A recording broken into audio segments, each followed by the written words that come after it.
하루아침에 평생 살아온 삶의 터전을 잃고 살아갈 희망마저 사라져버린다면 여러분은 그런 상황을 보았거나 혹은 직접 겪으신 적이 있으신가요? 상상하기조차 어려운 일들이 우리 인생에는 일어나곤 합니다. 최근 미국 로스앤젤레스에서 일어난 산불로 갑작스럽게 삶의 터전을 잃은 이들이 있는데요. LA 한인 방송국의 박민주 기자를 통해 생생한 이야기를 들어봅니다. 창밖으로 보이는 하늘은 마치 검붉은 물감을 풀어놓은 듯 했습니다.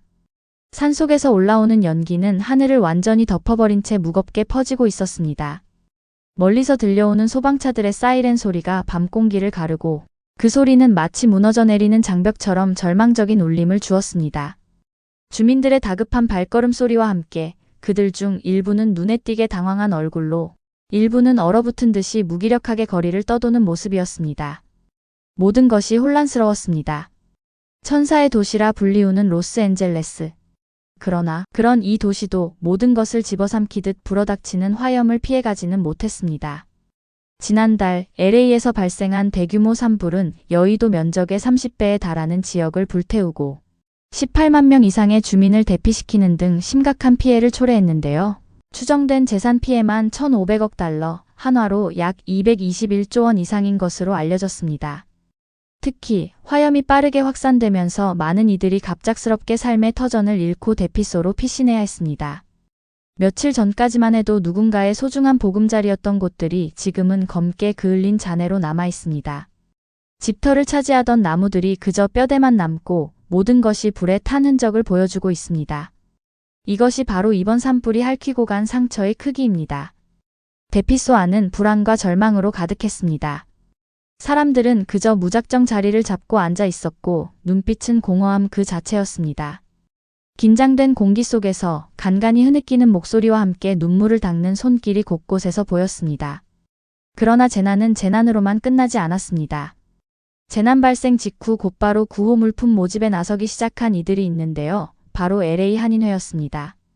우선 매캐한 연기를 막아줄 마스크와 매서운 겨울바람을 이기기 위한 담요들이 대피소로 속속 도착했고 따뜻한 옷과 양말, 물과 음료, 에너지바와 통조림, 컵라면, 기저귀 등 당장 집을 잃은 이들을 위한 필수 물품들이 모이기 시작했습니다. 곳곳에서 달려온 자원봉사자들의 발걸음은 분주하게 움직였고 도움의 손길들도 끊임없이 이어졌습니다. 자원봉사자들이 물품을 나누며 보여주는 따뜻한 미소와 손길, 그것이 이들에게 단비처럼 느껴졌습니다. LA의 소방관들에게 무료 음식을 제공하는 한인 식당들과 베이커리, 슈퍼마켓들은 물론 끝이 없는 물품 기부와 구호 활동을 펼치는 한인 교회들까지 이곳은 절망 가운데 희망의 불씨를 피워내는 현장이 된 것인데요. LA뿐 아니라 다른 지역에 거주하는 한인들도 자발적으로 돕겠다고 찾아올 정도입니다. 대피소에서 만난 한 여성은 흐느끼며 말했습니다. 처음에는 정말 막막했어요. 집도 잃고 갈 곳도 없고. 근데 이렇게 많은 한국 분들이 와주실 줄은 몰랐죠. 담요랑 마스크, 생필품을 다 가져다 주시더라고요. 처음 보는 분들인데 마치 오래된 이웃처럼 따뜻하게 대해주셨어요. 또 다른 이재민은 떨리는 목소리로 말을 이었습니다. 산불이 정말 순식간에 다가왔죠. 대피할 시간도 없이 신발도 채 신지 못하고 뛰어나와야 했어요. 다행히 지금 이곳에 와서 조금은 안전하긴 한데 마음이 정말 아프네요. 그런데 여기에 와보니 정말 많은 분들이 도와주고 계셨어요. 옷가지와 담요, 따뜻한 음식까지 특히 한국 분들이 많으셔서 놀랐습니다. 여긴 미국이니까 전혀 생각하지 못했거든요. 재난 발생 후 이 지역의 생필품 가격과 숙박비는 평소의 2배 이상으로 폭등하기도 했습니다.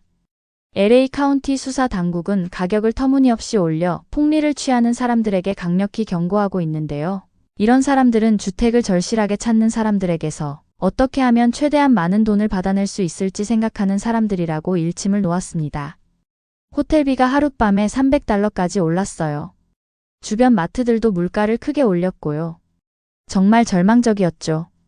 그런데 한인 마트에서 오히려 가격을 내리고 구호 물품을 나눠준다는 소식을 들었어요. 처음엔 믿기지 않았는데 정말 감사했습니다. LA 한인회를 중심으로 한 구호 활동은 신속하고 체계적으로 이루어졌습니다. 특히 주목할 만한 것은 한인 자영업자들의 참여였습니다.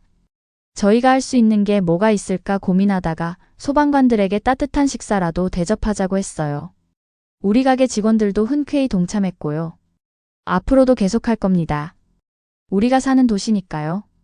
저는 LA에서 유학 중인 학생인데요. 도저히 가만히 있을 수 없어 오게 되었고요. 주로 통역을 해드리거나 아이들을 돌봐주는 봉사를 하고 있어요.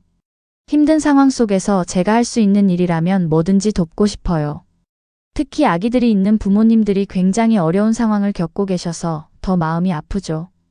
더욱 놀라운 것은 이런 한인들의 선행이 미국을 비롯한 다른 인종의 커뮤니티에도 영향을 미쳤다는 점입니다. 마치 들불처럼 번져가는 선한 영향력은 LA 전체를 따뜻하게 물들이고 있었습니다. 대피소 한켠에서 묵묵히 박스를 나르던 켈리 윌슨 씨. LA 다운타운의 한 투자은행에서 일하는 그녀는 평소라면 이 시간에 쾌적한 사무실에서 컴퓨터를 보고 있었을 것입니다. 하지만 지금 그녀의 고급 정장은 점퍼로 바뀌었고 하이힐 대신 운동화를 신고 있었습니다. 처음 산불 소식을 접하고 이건 너무 끔찍하다고만 생각했죠. 성금을 보내는 것으로 제 할 일을 다 했다고 생각했는데 켈리 씨는 잠시 말을 멈추고 주변을 둘러보았습니다. 그녀의 시선이 향한 곳에는 쉴 새 없이 물품을 나르고 음식을 나누고 아이들을 돌보는 한인 봉사자들이 있었습니다. 그래서 휴가를 내고 봉사활동에 참여하기로 했어요. 이제는 인종을 떠나 우리 모두가 하나의 공동체라는 걸 느끼고 있어요. 멕시코계 미국인 마리아 로드리게스 씨도 한인 봉사자들과 함께 생수를 나르며 말합니다. 우리는 서로 다른 언어를 쓰지만 사랑의 언어는 하나예요. 24시간 불이 꺼지지 않는 대피소. 자원봉사자들의 얼굴에는 뚜렷한 피곤함이 묻어났지만 모두가 웃으며 서로를 격려하고 있었습니다. 한인들의 선행에 감동을 받은 것은 일반인들뿐만은 아닙니다. 할리우드의 대표 배우 안젤리나 졸리 역시 적극적으로 도움의 손길을 내밀었는데요. 자신의 대저택을 이재민들에게 개방하고 필요한 물품들을 마련해 제공하는 모습이 카메라에 포착되었습니다. 또한 테일러 스위프트와 오프라 윈프리, 레오나도 디카프리오 등 유명 인사들의 기부와 연대도 속속 이어지고 있습니다. 이처럼 한인 커뮤니티의 선행은 단순한 재난 대응에 그치지 않고 지역이나 인종에 관계없이 함께 손을 맞잡고 나서는 계기를 제공하고 있습니다. 사실 산불 발생 이후 이 지역의 현실은 매우 냉혹합니다. 재난 상황을 틈타 범죄가 급증하고 있기 때문입니다. LA 현지 경찰 마이클 브라운 경관은 한숨을 쉬며 말했습니다. 산불 발생 이후 약탈과 절도 사건이 급증했습니다. 혼란한 틈을 타 도둑질을 벌이는 범죄자들이 늘고 있죠. 지금까지 20명 이상이 체포됐고 특히 생필품 가게나 빈주택을 노리는 범죄가 많습니다. 현재 산타모니카시 지역은 저녁 6시부터 다음날 새벽 6시까지 통행금지가 실시되고 있으며 치안을 위해 주 방위군까지 투입된 상태입니다. 한편의 디스토피아 영화 같은 광경입니다. 산불로 모든 것을 잃은 사람들의 아픔도 모자라 이제는 인간의 탐욕까지 그들을 위협하고 있었습니다. 어제까지 이웃이었던 이들이 오늘은 약탈자가 되어 돌아오는 현실인 겁니다. 이에 LA 카운티 셰리프국의 로버트 루나 국장은 재난 상황에서의 모든 범죄 행위에 대해 강경 대응할 것이라고 강조하면서 대피령이 발령된 지역에 허가 없이 들어가기만 해도 경범죄에 해당한다고 경고하였습니다. 그리고 대피 지역에서 특정 범죄를 저지르면 중범죄로 처벌받게 되며 보험과 정부 혜택을 받아야 하는 산불 피해자들을 노리는 인터넷 사기도 약탈이나 절도 못지않게 엄벌에 처해진다고 설명했습니다. 재난을 틈타 무법천지가 된 LA 사회.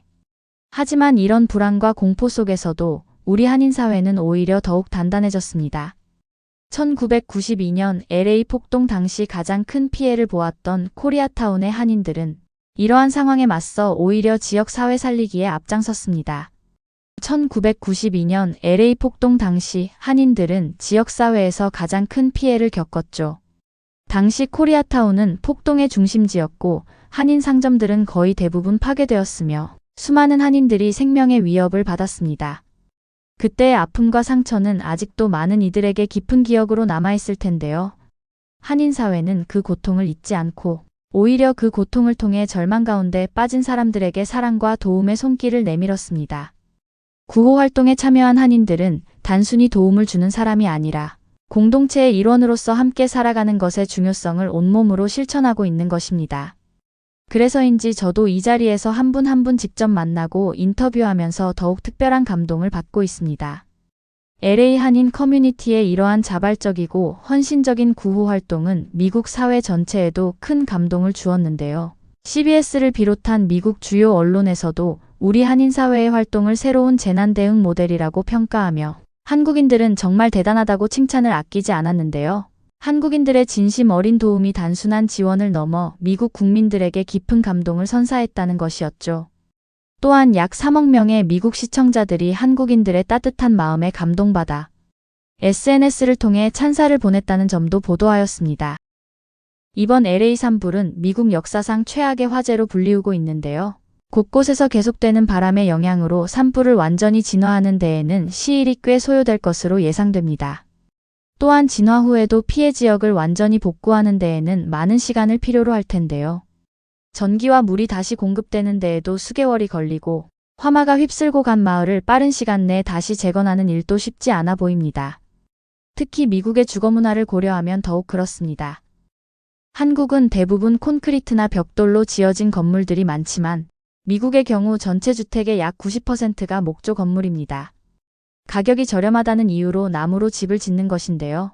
건축에 들어가는 비용 역시 콘크리트나 벽돌을 쓰는 것보다 적고 유지 비용도 낮습니다. 일부 주에선 목조 주택이 다른 건축 자재로 지은 집보다 세금 부담이 적기도 합니다. 이러한 목조 주택이 지진이나 강도가 약한 토네이도 등엔 더 잘 견디고 수리가 쉽다는 인식도 있습니다. 그러나 목조 주택의 특성상 일단 불이 붙으면 진화가 거의 불가능하며 화재에 취약할 수밖에 없습니다. 일각에선 계속되는 산불 및 화재에 대응하고 환경보호를 위해서도 목조 주택을 줄여야 한다는 목소리도 나오고 있는 상황인데요. 이러한 사실 외에도 전문가들은 단순히 시설을 복구하는 것만이 아닌 집안 안정성 조사와 환경 영향 평가, 안전성 검증 등 모든 과정을 처음부터 다시 시작해야 할 것으로 보고 있습니다. 피해 지역 또한 너무 광범위해서 일반적인 재건 방식으로는 대응이 불가능하며 모든 것을 처음부터 다시 시작하기 위한 엄청난 시간과 비용이 필요할 것으로 예상되고 있습니다. 단순히 건물을 다시 짓는 게 아니라 더 안전하고 지속 가능한 도시를 만드는 것이 앞으로의 과제가 될 것으로 보입니다. 산불 피해로 순식간에 잿더미가 된 도시. 그러나 제 아무리 속수무책의 자연재해라 하더라도 가슴 속 따뜻한 인류애까지 불길에 사라진 것은 아니었습니다. 비록 지금은 LA가 큰 아픔을 겪고 있지만 우리 한인들이 피워낸 작은 희망의 불씨가 이 도시 전체로 번져가고 있습니다. 유난히 정이 많은 민족. 정이라는 말은 영어로도 정확히 표현하기 어려운 우리나라만의 정서라고 하는데요. 저는 이번 재난의 현장을 직접 목격하면서 천사의 도시 LA에 진짜 천사들을 만날 수 있었습니다. 타국에 살면서도 따뜻한 정을 결코 잊지 않는 우리 한국인들 말이죠. 네, 오늘 사연은 여기까지입니다. 삶이 모두 끝나버린 것 같은 순간에도 아낌없이 내어주는 따뜻한 온정의 손길들. LA에 살아있는 천사가 되어주신 모든 한인 교민 여러분들께 진심으로 감사하다는 말씀 전합니다. 또한 전 세계의 한국인들의 따뜻한 마음들을 보여줄 수 있어 뿌듯한 마음도 듭니다. 그리고 이번 산불 피해로 어려움을 겪고 있는 모든 분들이 희망과 용기를 얻고 하루빨리 평화로운 일상으로 돌아갈 수 있기를 진심으로 바랍니다. 지구촌 라디오 지금까지 함께 해주신 여러분 감사합니다. 구독과 좋아요는 더 좋은 방송을 만드는 데 큰 힘이 됩니다. 구독자 여러분 행복한 하루 보내시고요. 저는 다음 방송에서 찾아뵙겠습니다. 감사합니다.